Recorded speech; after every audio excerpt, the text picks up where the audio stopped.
I'm Victoria. Hi, my name is Milaina Chanel. Hi everyone, I'm Jennie. Hi, I'm Bree Wasylenko. Hi, I'm Brittany. Hi, what's up everyone? This is Vran and you're watching the Permanent Rain Press.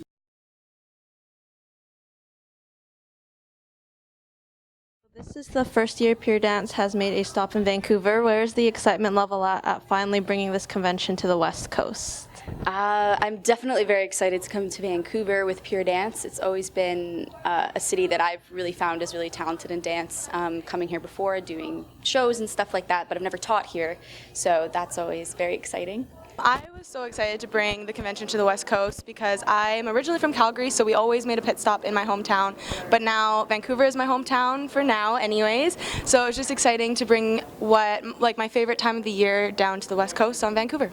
This is being my hometown, Vancouver local. This is awesome for me. It means I don't have to get on a plane and travel everywhere, so that's great news. I get to see a lot of the dancers that I train week to week, so that's always great news as well, because I get to see how they improve, and over the years of teaching them, it's kind of like being home for me, so that's always nice. Yeah, I think for all of us, we've all really wanted to come out to the West Coast. The furthest west we've ever gone is like Calgary, so it's really exciting because we don't often get to see like all of the dancers that are out here. So yeah, we were all really pumped that it's happening and that we're here and that everyone came to dance with us. It's going to be a really fun day. I'm so excited to finally have Pure Dance come to the West Coast. We've been thinking about it for a few years and just haven't made the jump, but we're here and so excited. I love Vancouver. It's such a beautiful city, and we even got a little bit of sun yesterday, which made it even more gorgeous. So I'm so excited to be here. So you founded Pure Dance back in 2013. Tell me a bit about where this idea came from to have this outlet to teach the next generation of dancers. Yeah. So I started Pure Dance back in 2013, and I grew up going to dance conventions and workshops, and I always loved learning from some of my dance idols. So once we filmed the first season of The Next Step, I was like, wait a second, this would be a great way to kind of bridge the gap between our fans, especially the ones who are dancers that want to learn and grow, and it gave us the opportunity and the platform to do that. So I created Pure Dance. In our first year, we did one stop in Toronto, and then from there, every year it has grown. And it's just so incredible to watch this young generation of dancers coming up and watch their growth and see ourselves in them. I remember being the 12-year-old kid in the front of a class trying so hard to get a combo and just giving my blood, sweat, and tears on the dance floor. So it's just the most fulfilling thing ever. It's been so amazing being a part of a Pure Dance since the very beginning, and honestly, I think for me, the best part about being a part of Pure Dance was that Bree Wasylenko, the director of Pure Dance, actually gave me my first ever teaching job when I was 15. So for me, it was very overwhelming to teach kids. I had never taught kids in my life. And the fact that she gave me that opportunity and believed in me from day one just meant so much to me. And I feel like Pure Dance has opened doors to many other opportunities for me. I've been a part of Pure Dance for so long. I started dancing here, and then I started assisting, and then I actually just taught in Calgary for the first time at this convention, and it's so amazing. I'm in love with the faculty, and I might be a little biased because I know them personally, but they're such amazing teachers and mentors, and they've been that for me as well, so I just think it's only right for me to be able to share that with the rest of the Canada for right now. It's very special. I've always really loved being able to kind of like pass on some things, and I love being at Pure from the beginning because a lot of the cities we go to, we get like multiple different students who come back year after year, which is very exciting because you get to kind of see them grow and change and apply the corrections you gave them last year, and seeing that growth is really special, so it's very fun. To have this outlet means everything to me. I mean, I'm a dancer till the day I pass. So as much as we get distracted by other things going on in our lives and different ventures, dance, and specifically this Pure Dance convention, has always been home for me. And I really value the people in this, and like getting to dance with everyone is just so inspiring. So yeah, it's awesome. Yeah, it's really cool. I think Bree, who has curated like her faculty over the last few years, has done a really good job about making it a really fun experience overall from beginning to end for all of the kids that come and dance with us. And beyond that, it's just always a really fun day for everybody, and they learn a lot. it's sweaty, it's hard work, but I think like overall it's really is one of my favorite workshops, and I really believe in what Bree is providing for everybody, so yeah, it's really exciting. And obviously getting to reunite with some of your Next Step co-stars as well.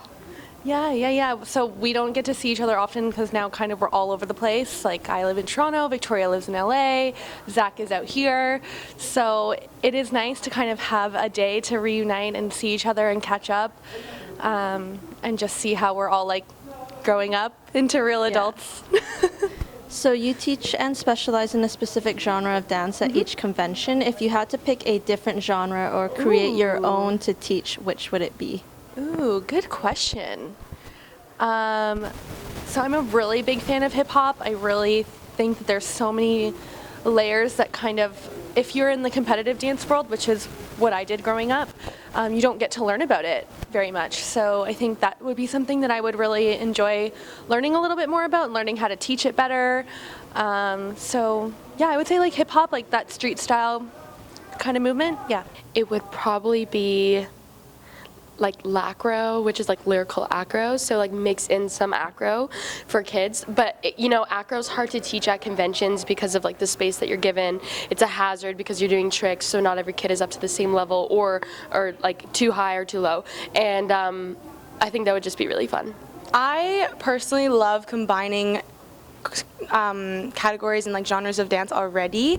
So I normally make jazz and hip hop a thing, so I normally teach jazz funk. It's not very known yet, but I'm so excited for Canada to start getting to know it. Every time I go teach a class that's jazz funk, they're showing up in their jazz shoes. I'm like, no, you need runners. So I'm just excited to be able to fuse more pieces of dance. However, I do think it's important to still keep our foundations and have jazz class, have a hip hop class, but I think it's great to fuse things as well.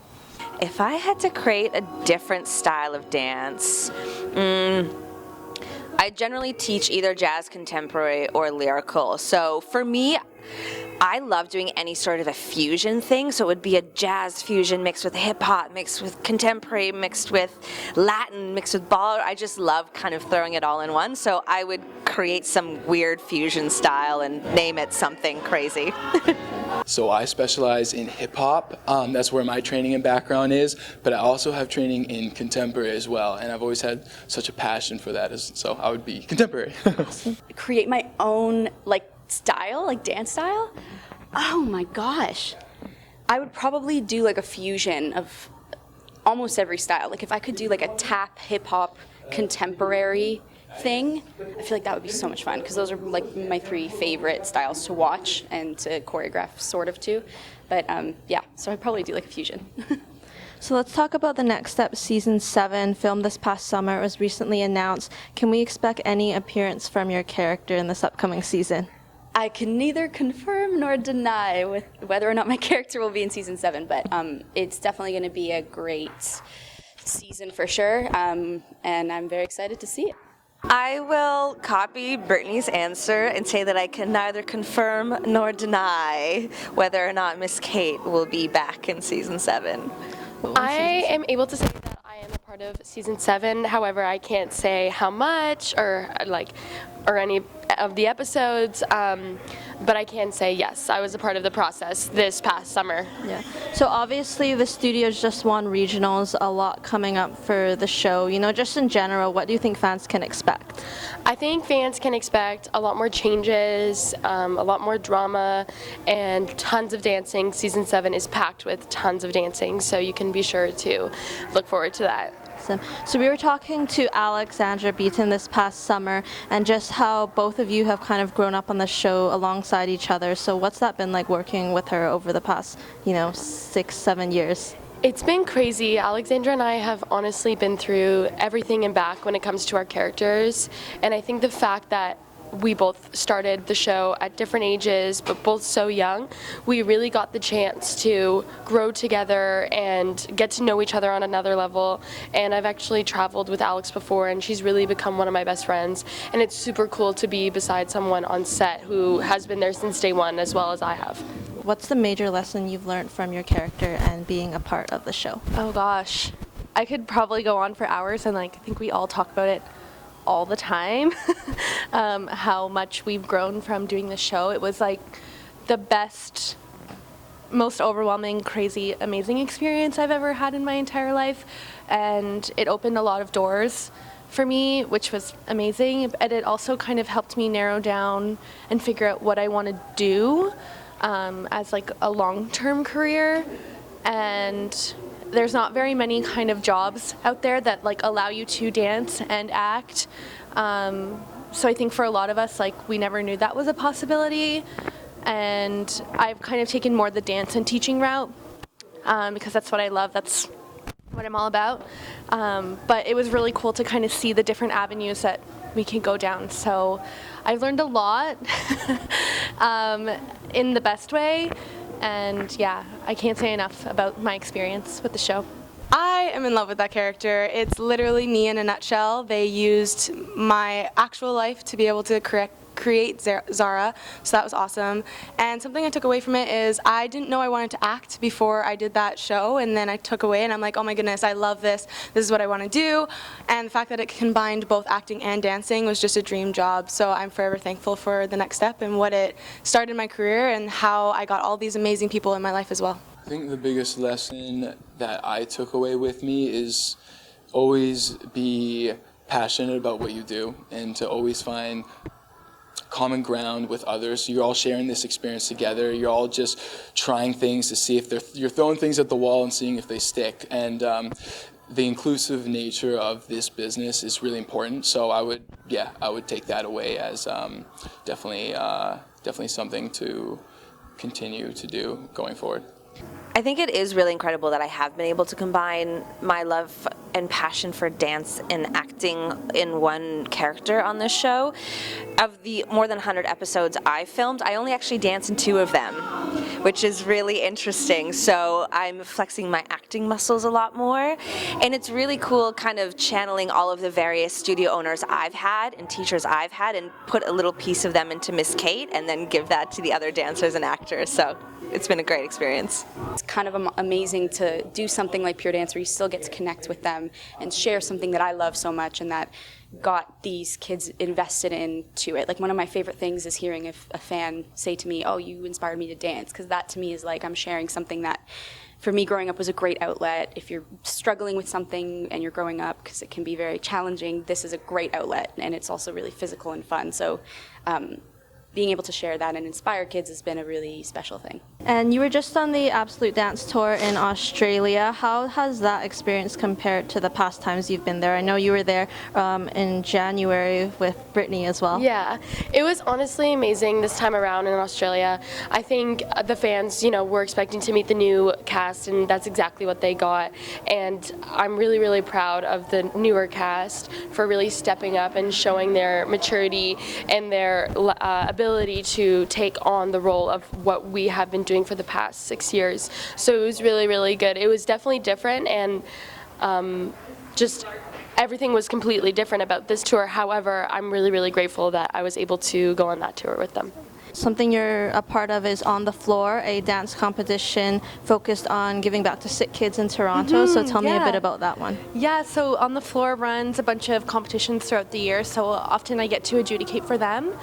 And then on top of all of their events throughout the season, they pick some dancers to participate in several give back initiatives. It all started because one of the owners of On the Floor had a student in their class that was a patient at Sick Kids.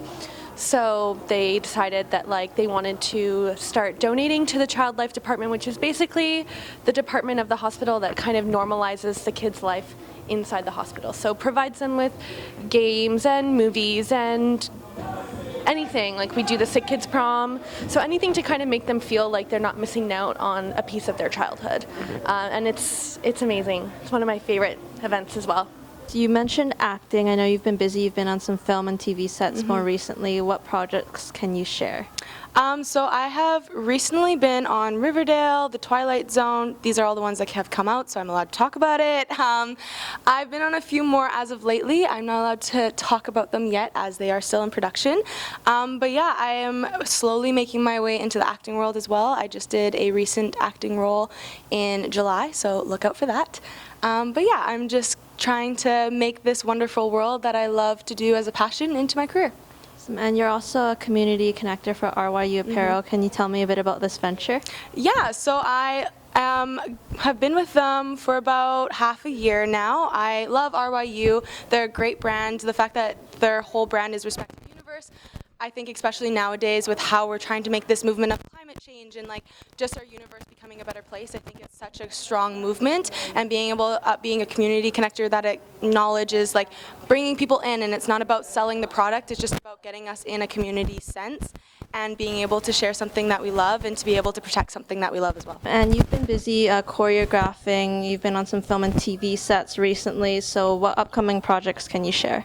A couple of exciting things that just recently came out is Descendants 3. That was awesome. So got to meet a lot of new dancers there, so that was really cool. And also C coming out, Apple's new show. So yeah, look out for that. I think it's going to be really wicked. So yes. I wanted to talk about your Instagram. Your posts are filled with introspective and inspirational thoughts. Tell me a bit about using this platform to engage with others. Yeah, I've really been trying to use my Instagram to engage with some of my younger followers a little bit more. You see hashtag OOTD all over the place, and like hashtag blessed, and which there's nothing wrong with that, but for me, I feel like I have a lot that I want to share. I've gone through a lot. I've had a lot of struggles, a lot of highs and a lot of lows, especially working in the entertainment industry, and I feel like there's so much that I want to give to some of the younger generation that I think are really struggling with a lot of this right now. And no, I've been here. This is what I've experienced. This is what it's like on the other end. And I also kind of use it almost as like an online public journal for myself. It's helping me work through some of my stuff as well. So it's really cool to be able to share with the younger generation, like, hey, I'm struggling too. We're not all perfect. We all have issues, and we can all get through it together as long as we are there to support each other and really help each other out through the journey. You filmed Dare Me earlier this year in Toronto. Tell me a bit about the show and your character. Sure. The show is about this cheer squad, but it's a very twisted, dark kind of thriller show. It's for adults, not for kids, but it's very fun. I play one of the cheerleaders. Her name's Corey Ross. She's like this super tough cheerleader who works very, very hard and doesn't really take anything from any of the other cheerleaders. So she doesn't really respect other people who don't work hard, essentially. And it's the whole concept is this new coach comes in, and she's this like very interesting, enticing person who we all kind of look up to and we want to be her. And she kind of whips us into shape, and our like dance captain in a way, but for cheerleading. Her name's Beth, and she's like queen bee, top of the pyramid, the whole thing. And they kind of butt heads a lot. And then there's like a lot of different interesting dramas, and like it's very intricate and very, very fun. It's based on a book by Megan Abbott, very brilliant writer. And I'm very honored to be a part of it, so I can't wait to see it come out this January. And you worked on that with Erica and Tavita as well. I did. Yeah. Yeah, that was so weird. Such an incredible coincidence getting to work with both of them, from doing the next step with Tavita and Erica to then coming to the show, which was kind of fun because we already had that connection, and our characters are actually all very good friends on the show. So it played really well with our characters because we didn't really have to do anything to reconnect because we were already friends. That makes sense. So yeah, that was a lot of fun. And lastly, a question for you. Congratulations, you won an opportunity to compete on Masterchef. What are you making as your signature dish? Oh no. I have no idea what I would make. I'd probably make like a gnocchi pasta, only because my friend is a really good chef herself, and she's taught me how to make that. So I'd probably do that. Yeah. Okay, so I can't cook at all. So I would probably make pasta because that's about all I can do. And it would just have like olive oil and garlic and Parmesan cheese. I would have to say score cake because it's been in my family for a while. Oh, I love MasterChef. Oh my God, this question's awesome. Okay, I think this is something that all my friends and I cook. Okay, it's maple beans. Okay, so maple baked beans, bacon, brown rice with avocado with a little bit of salt and pepper and some lime on it. Game over. It would be something with chocolate. I would make some special like gluten-free, dairy-free chocolate dish with like the most decadent cocoa beans from all around the world. I don't know what yet, but something in that realm. I would make, because I'm feeling high off of my Australian experience, I would make pavlova, which is like a certain type of dessert mixed with like some sort of cheesecake dessert type of deal. So I think that's exactly what I would make.